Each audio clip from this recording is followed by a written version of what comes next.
محترم احبہ، غفلت کے باعث رمضان المبارک میں بھی گناہوں سے نہ بچنے والوں کے لیے لیلۃ القدر ایک امید کی کرن ہے۔ اللہ جل وعلا کی جانب سے آئے ہوئے اس خوبصورت مہمان کو ناراض کرنے والے اگر لیلۃ القدر کے دامن میں چھپ کر اس رات آنسو بہا کر رو رو کر اللہ جل وعلا سے اپنی بداعمالیوں کی معافی مانگتے رہیں اور پختہ توبہ کر لیں تو اس رات کے دامن سے پھوٹتی ضیاؤں کی برکت سے اللہ جل وعلا ہمارے تاریک سینوں کو بھی روشن کر دے گا اور رمضان المبارک بھی ہم سے راضی ہو جائے گا۔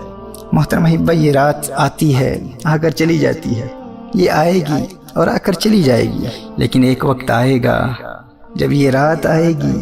پر ہم نہ ہوں گے۔ آج دنیا میں کتنے اہل ایمان اس رات کے آنے سے قبل ہی موت کے آغوش میں جا پہنچے۔ شکر ادا کرو اللہ کا کہ اللہ نے تمہیں اس رات تک زندہ رکھا۔ سنن ابن ماجہ کی حدیث ہے، نبی کریم صلی اللہ علیہ وآلہ وسلم نے ارشاد فرمایا، جو شخص اس رات سے محروم رہ گیا گویا کہ تمام کی تمام بھلائی سے محروم رہ گیا، اور اس کی خیر سے محروم نہیں مگر وہ شخص جو حقیقتاً محروم ہے۔ Allah Akbar. A truly deprived person, a completely lost cause is the one who is deprived of worshipping Allah Jalla wa'ala throughout this night. And what would be the state of those who sin during this night? Those who watch movies and pass their time playing computer games. نبی کریم صلی اللہ علیہ وآلہ وسلم نے سابقہ انبیاء علیہ السلام کی امتوں کی طویل عمروں اور اپنی امت کی قلیل عمروں کو ملاحظہ فرمایا تو دل شفقت سے بھر آیا، اور میرے آقا صلی اللہ علیہ وسلم رنجیدہ ہو گئے کہ میری امت بہت کثرت سے بھی نیکیاں کرے ان کی برابری نہیں کر سکے گی۔ تو اللہ کی رحمت جوش میں آئی اور اپنے حبیب کریم صلی اللہ علیہ وآلہ وسلم کو لیلۃ القدر عطا فرما دی کہ حبیب آپ کا امتی فقط اس ایک رات عبادت کر لے تو آپ کا رب آپ کے اس امتی کو 1000 مہینوں سے بھی زیادہ عبادت کا ثواب عطا فرما دے گا۔ صحیح بخاری کی حدیث نبی کریم صلی اللہ علیہ وآلہ وسلم نے ارشاد فرمایا، من قام لیلۃ القدر ایمانا واحتسابا غفر له ما تقدم من ذنبه، جو ایمان اور احتساب کے ساتھ اس رات قیام کرے گا یعنی تمام رات عبادت کرے گا، اللہ جل وعلا اس کے ماضی کے تمام گناہوں کو معاف فرما دے گا۔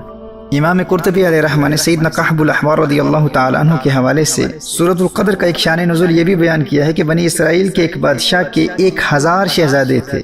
وہ اپنے ہر شہزادے کو اپنے مال کے ساتھ لشکر کے لیے تیار کرتا اور جہاد کے لیے بھیجتا۔ وہ شہزادہ 1 مہینہ جہاد کرتا پھر شہید ہو جاتا۔ یوں 1000 مہینوں تک وہ بادشاہ اپنے ایک ایک شہزادے کو جہاد پر بھیجتا رہا، اور اس دوران خود وہ بادشاہ رات کو قیام کرتا اور دن بھر روزہ رکھتا۔ جب 1000 مہینوں میں 1000 بیٹے شہید ہو گئے تو وہ بادشاہ خود جہاد پر گیا اور خود بھی شہید ہو گیا۔ لوگوں نے کہا کہ بنی اسرائیل کے اس بادشاہ کا مرتبہ کوئی نہیں پا سکتا، تو اللہ جل وعلا نے یہ آیہ مبارکہ نازل فرمائی، لیلۃ القدر خیر من 1000 شہر، محبوب کی امت کو یہ ایک رات دی گئی ہے جو 1000 مہینوں سے بہتر ہے۔ اس رات کے جھرمٹ میں اللہ جل وعلا کی بے پناہ رحمتوں کے نزول کے دوران اللہ کی عبادت کرتے رہو، آنسو بہاتے رہو، رو رو کے اللہ جل وعلا سے معافی مانگتے رہو۔ اس منبع برکات رات کی عبادت کی برکت سے تمہیں 1000 مہینوں سے بھی زیادہ عبادت کا ثواب ملے گا، اور اس رات سے حاصل کیا گیا نور تمہاری دنیا کو بھی روشن کر دے گا اور قبر میں بھی چراغاں کر دے گا۔ لیکن دوستو یاد رکھنا، 4 لوگوں کی مغفرت اس رات کی عبادت کے باوجود بھی نہیں ہوتی۔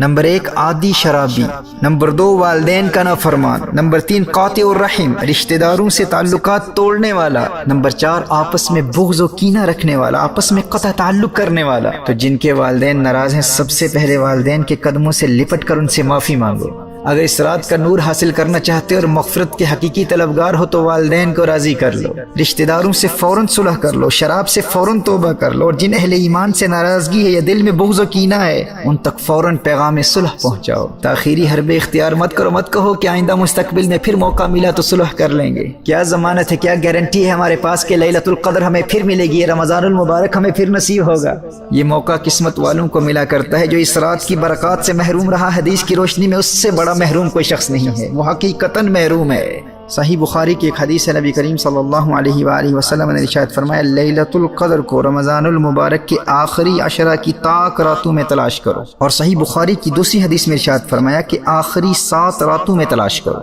اب اس رات کے تعین کے حوالے سے اگرچہ علماء مفسرین و محدثین کا اختلاف ہے، لیکن سیدنا عبداللہ ابن عمر رضی اللہ تعالی عنہما، سیدنا ابی بن کعب رضی اللہ تعالی عنہ، سیدنا الشیخ عبد القادر جیلانی رحمہ اللہ اور سیدنا بایزید بسطامی رحمہ اللہ جیسے اکابرین کی یہی رائے ہے کہ لیلۃ القدر 27ویں شب کو ہی ہے۔ تو اس رات کے معمولات، عبادات و وظائف کے حوالے سے یاد رکھیے کہ جن کے ذمہ قضا نمازیں نہیں ہیں وہ اخلاص نیت کے ساتھ مکمل یکسوئی سے کثرت سے نوافل پڑھیں۔ اگر ممکن ہو تو سورہ فاتحہ کے بعد 1 مرتبہ سورۃ القدر اور 3 مرتبہ سورہ اخلاص پڑھیں، اور ہر 2 رکعتوں کے بعد مکمل یکسوئی اور انہماک قلب کے ساتھ نبی کریم صلی اللہ علیہ وسلم کی بارگاہ میں درود و سلام کی گجرے نچھاور کریں۔ اور ان چھوٹی راتوں کی وجہ سے اگر صلاۃ التسبیح نہ پڑھ سکیں تو کم از کم 2 نفل صلاۃ التوبہ ضرور پڑھیں، 2 نفل شکرانے کے پڑھیں، اور 2 نفل حفظ الایمان پروٹیکشن آف ایمان کے لیے ضرور پڑھیں۔ اور جن کے ذمہ قضا نمازیں ہیں تو پہلے ان قضا کی گئی نمازوں سے توبہ بھی کریں، اور نوافل کے بجائے کم از کم قضا عمری کا آغاز اس رات ضرور کر لیں، اور قرآن کریم کی تلاوت کریں، کیونکہ اسی رات قرآن کریم لوح محفوظ سے آسمان دنیا پر نازل ہوا تھا، اور پھر بتدریج 23 سال کی مدت میں نبی کریم صلی اللہ علیہ وآلہ وسلم پر نازل ہوا۔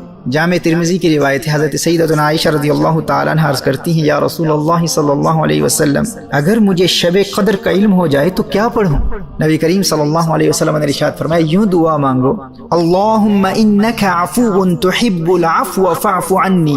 اے اللہ تو معاف کرنے والا ہے اور معاف کرنے کو پسند کرتا ہے، لہذا مجھے بھی معاف فرما دے۔ یہ شب قدر کا خاص وظیفہ، اسے کثرت سے پڑھیں، اللہم انک عفو تحب العفو فاعف عنی۔ اور اگر دنیا و آخرت کی ہر بلا اور ہر مصیبت سے نجات چاہتے ہیں اور ہر دشمن سے حفاظت چاہتے ہیں تو سنو، مولا علی کرم اللہ وجہہ الکریم ارشاد فرماتے ہیں، جو لیلۃ القدر میں سورۃ القدر 7 مرتبہ پڑھ لیتا ہے تو اللہ جل وعلا اسے ہر بلا سے محفوظ فرماتا ہے، اور 70,000 فرشتے اس کے لیے جنت کی دعا کرتے ہیں۔ تو گناہوں سے توبہ کے ساتھ ساتھ 7 مرتبہ سورۃ القدر اس رات ضرور پڑھیے گا۔